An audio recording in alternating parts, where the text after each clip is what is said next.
Well, it's been 1 year since the release of Disney's Once Upon a Studio, and also 101 years since the Walt Disney Company was founded.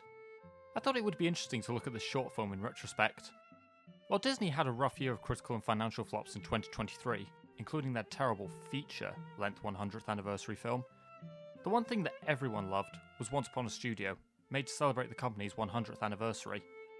While Disney has had its history of making films and shorts to advertise everything they own, even ones that were exclusive to Disney+. Great marketing strategy, guys.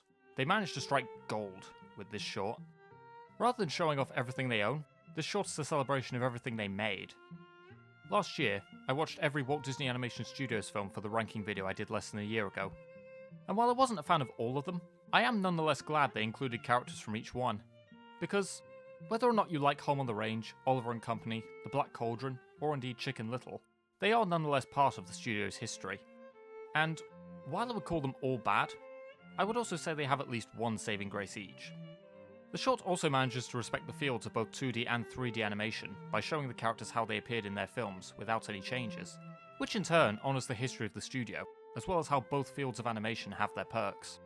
I like how the short opens with Bernie Mattison, who worked at Disney for 70 years, interacting with a black female intern, a subtle indication of the progress of Disney's inclusivity over the decades, as well as honouring the longest serving employee of the company. I like how Tiana is the one who informs everyone of Mickey and Minnie's call to prepare for the group photo, being the most recently introduced 2D animated protagonist in a Disney film. And I also enjoy the interaction between Mickey and Oswald the Lucky Rabbit. While Walt lost the rights to Oswald in 1928, and never regained the rights at the point of his death, he created Mickey. And so having Mickey say, "After you," is a subtle but poignant line, referring to Oswald's significance. They also feature a moment where Mickey honours Walt's memory while looking at a photo of him, with an instrumental of Walt's favourite song, Feed the Birds, playing in the background. I like to think that the Sherman Brothers are up there playing the song for Walt in heaven. There also manages to be a lot of funny moments, like the characters in the lift being forced to wait for Flash, and Baymax then squashing them all. That creature from Strange World whose name I forgot pursuing Ursula, more memorable than anything in Strange World, Max stealing Prince Charming's shoe, Ralph hitting the door and calling Mickey Garfield, and Goofy accidentally breaking the camera. They managed to get a lot of voice actors back to voice their characters, including Jeremy Irons voicing Scar for the first time since the original Lion King, as well as Robbie Benson finally getting to sing as the Beast, and Tom Hulce coming out of retirement to voice Quasimodo again. For some characters, mainly those whose actors died, they use archive recordings, including the irreplaceable Robin Williams as the Genie.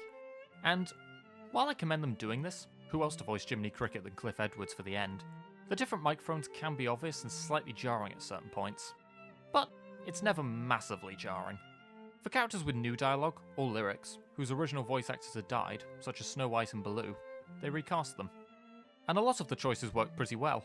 While we didn't get to see the scene of Alan Tudyk's characters interacting, it was cool to hear him as the voice of the Mad Hatter, which makes a lot of sense considering that King Candy is inspired by him. I do wish some characters had made appearances, such as Mufasa. He was an important character to the Lion King, and Simba and Nala appear as lion cubs, so it wouldn't be a case of Simba and his dad looking too similar. It also would have been nice to hear the late great James L. Jones voice Mufasa one last time.